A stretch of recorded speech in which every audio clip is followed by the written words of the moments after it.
नाज़रीन किराम अस्सलामु अलैकुम वरहमतुल्लाहि वबरकातुह। आप जानते हैं मुसलमानों के ऊपर तरह तरह की मुसीबतें आए दिन आती रहती हैं, शक्लें बदलती हैं और मुसीबतें कम होने का नाम नहीं ले रही हैं। हमने तकरीबन 10-12 साल में जो देखा है तो वो बहुत कुछ बदल चुका। यहाँ की तहज़ीब व तमद्दुन, यहाँ का कल्चर बहुत कुछ नफ़रत में बदल चुका है। जो हिंदू मुस्लिम सिख ईसाई बड़े प्यार और मोहब्बत के साथ अपने अपने मज़हब पर कायम रहते हुए अमन व सुकून के साथ रहते थे, आज उनमें बहुत ज़्यादा नफ़रत का जहर घोला जा चुका है। अभी आपने देखा कि पार्लियामेंट में बरसरे इक़्तिदार हुकूमत ने मौजूदा वक्फ एक्ट में तरमीम करने के लिए एक वक्फ अमेंडमेंट बिल पेश किया। हालांकि मौजूदा वक्त में जो अपोजिशन है तो उसकी मजबूती की बुनियाद पर वो पास ना हो सका।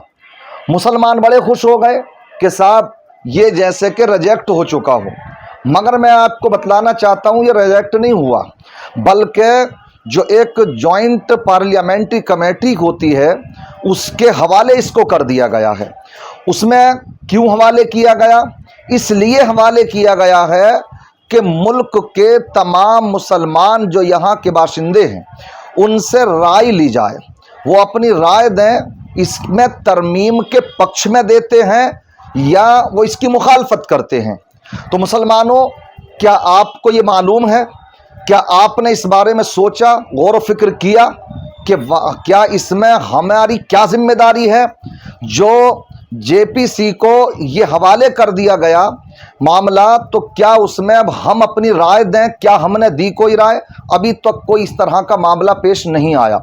मगर भला हो हमारे कौम के उन गयूर मुसलमानों का, पढ़े लिखे मुसलमानों का, जिन्होंने ये जिम्मेदारी समझी और उन्होंने एक वीडियो जारी की। डॉक्टर खुर्शीद हैं एक, ये इन्होंने एक वीडियो जारी की है और इसके बाद में इन्होंने समझाया कि आप अपनी राय बड़े आसानी के साथ पेश कर सकते हैं।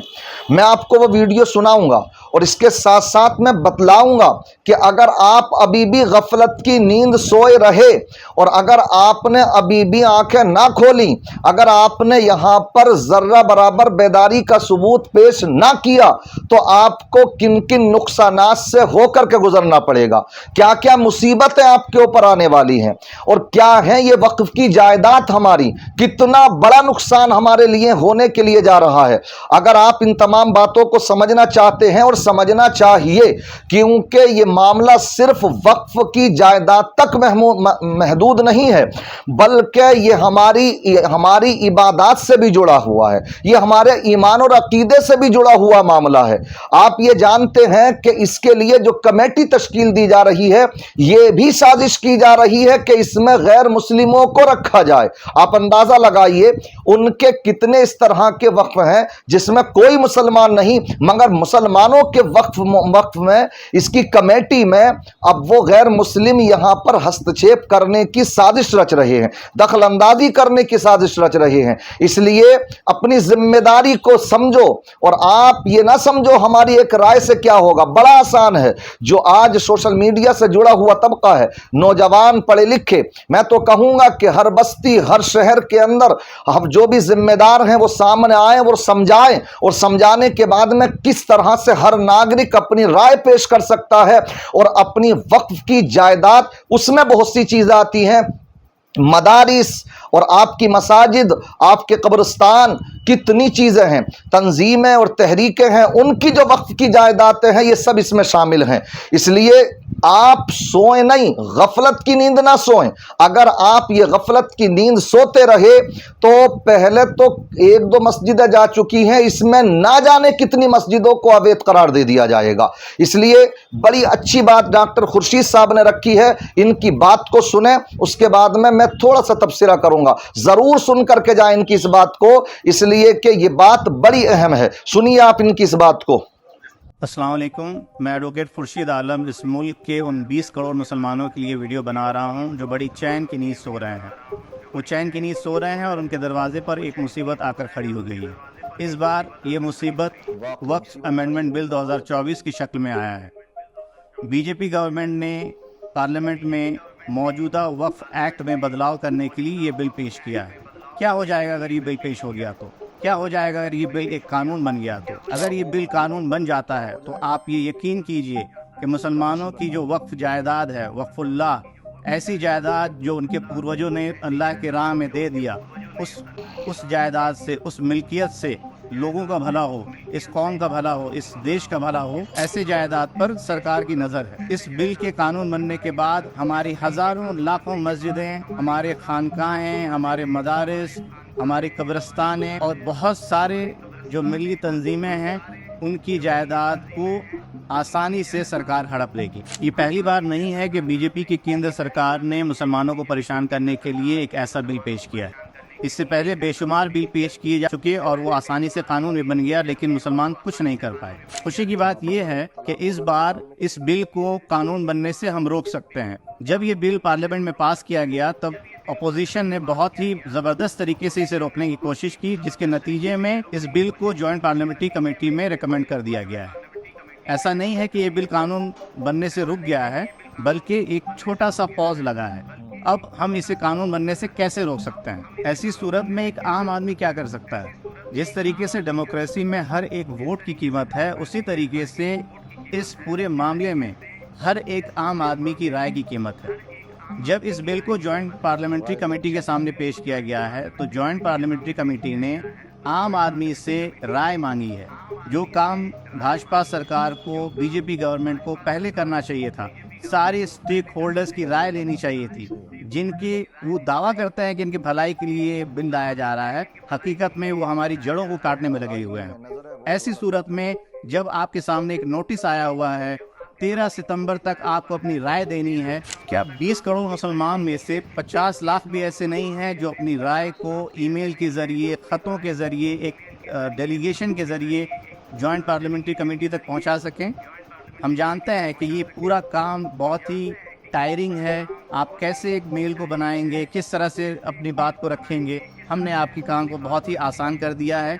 हमारे पास एक खाका तैयार है। उस खाका में हम क्या कहना चाहते हैं सरकार से, हम क्या कहना चाहते हैं जॉइंट पार्लियामेंट्री कमेटी से, वो सारी चीज़ें लिखी हुई हैं। सिर्फ आप स्क्रीन पे दिए हुए QR कोड को स्कैन कीजिए या फिर लिंक को फॉलो कीजिए और ये लिंक आपको आपके ईमेल बॉक्स तक ले जाएगा। वहाँ से आप बड़ी आसानी के साथ मेल भेज सकते हैं, अपने एहतजाज को, अपनी राय को दर्ज कर सकते हैं। 20 करोड़ में से 50 लाख, ये काफ़ी होगा इस बिल को यहीं ख़त्म करने के लिए। हमें मांग करनी है पूरे बिल की रिजेक्शन की, ना सिर्फ एक क्लॉज, ना कि 2 क्लॉज, बल्कि पूरा का पूरा बिल। जब JPC ने नोटिस जारी किया तब बहुत सारी ऐसी तंजीमें हैं, बहुत सारे ऐसे इदारे हैं, बहुत सारे ऐसे इंडिविजुअल्स हैं जिन्होंने क्लॉज की आपत्ति जाहिर की, क्लॉज में कमियां ढूंढी, लेकिन हम पूरे बिल को रिजेक्ट करने की मांग करते हैं। और ऐसी मांग क्यों करते हैं? क्योंकि यहाँ पे सवाल है लेजिस्लेचर के इंटेंट की।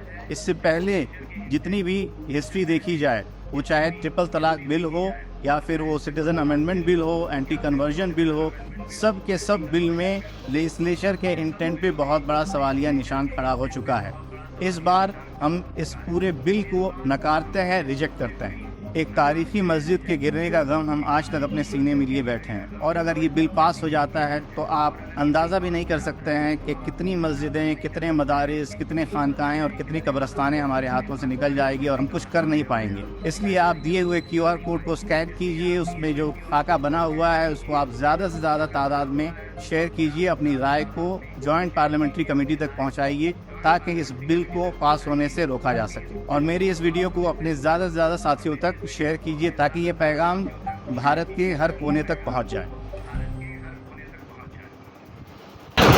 इसीलिए बना रहे हैं ये वीडियो भी हम, इन्होंने खुद भी कहा शेयर कीजिए। मैं ये कहूँगा कि जो भी तंजीमें हैं, तहरीकें हैं, जो जिम्मेदारान हैं और वक्फ की जायदाद के ज़िम्मेदार कहीं ना कहीं किसी शक्ल में मौजूद हैं, तो वो जब खानकाहों में उर्सों के नाम पर हज़ारों की, लाखों की भीड़ कर सकते हैं, तो इन वक्फ की जायदादों को बचाने के लिए वो अपने तमाम मुरीदीन को, अपने चाहने वालों को आगाह करें, बेदार करें और इनसे ये काम कराएं। ये जो तरीक़ा इसमें बतलाया गया, और आप ये जानते हैं कि ये हमारे बाप दादाओं ने चंदा करके ہے اور اپنے پیسے کو وقف کیا. وقف کا مطلب یہ ہوتا کہ ہم نے راہ خدا میں اس کو دے دیا, وہ اللہ کی ملکیت میں پہنچ گئی, اس میں اب ہم کسی طریقے سے دخل اندازی نہیں کر سکتے. اس لیے یہ ہمارے ایمان سے بھی جڑا ہوا مسئلہ ہے. اس لیے یہ وقف کی جائیداد کو اگر آپ نے یہ کام نہ کیا تو یہ ہڑپ لیں گے. وہ ایک بابری مسجد کا معاملہ تھا, تو آج انسان جب بھی یاد کرتا ہے تو اس کو اپنے وہ مسجد یاد آتی ہے, اور اس میں تو نہ جانے کتنی مساجد, کتنے مدارس اور کتنی ہماری جائیدادیں ختم کر دی جائیں گی. جہاں پر قال اللہ قال رسول اللہ کی دل نواز صدائیں بلند ہوتی تھیں, ہو سکتا ہے کہ اگر ہم غفلت کی نیند سوتے رہے تو وہاں پر ان کو ہڑپ لیا جائے, ان کے نام و نشان مٹا دیے جائیں. تو مجھے امید ہے کہ آپ اب خاموش نہیں رہیں گے, سمجھ لیں گے. بار بار ویڈیو کو دیکھ لیجئے گا اور اپنے پڑھے لکھے لوگوں سے رابطہ کر کے اپنی رائے ضرور دیجئے. آپ یہ کہیے کہ ہم ریجیکٹ کرتے ہیں اس بل کو, ہم اس کو تسلیم نہیں کرتے ہیں, یہ ہماری شریعت میں بھی کیا ہے مداخلت ہے, اور یہ ہماری وقف کی جائیداد میں بھی مداخلت ہے, دخل اندازی ہے, ہم یہ کبھی گوارا نہیں کر سکتے ہیں. خالی غصہ کرنے سے, روڈوں پر آنے سے کام نہیں چلے گا, اس میں تو تمہارے اوپر طرح طرح کے کیس تھوپ دیے جائیں گے. نہ روڈوں پر نہ آئیں, یہ آپ کام عقل مندی سے کیجئے. جو طریقہ بتلایا گیا پڑھے لکھوں سے رابطہ کر کے اپنی رائے دیجئے. رائے دینے کا مطلب یہ کہ ریجیکٹ کیجئے اس کو. میں سمجھتا ہوں آپ اس بات کو سمجھ چکے ہوں گے. اس بات کو دوسروں کو شیئر کریں اور یہ پیغام دوسروں تک پہنچائیں, غفلت کی نیند سے بیدار ہوں. اللہ تبارک و تعالی ہم تمام مسلمانوں کی, تمام ملک کے باشندوں کی حفاظت فرمائے, ہمارے اس ملک میں امن و سکون قائم فرمائے, ہماری جان مال آبرو عزت کی حفاظت فرمائے. السلام علیکم ورحمۃ اللہ وبرکاتہ.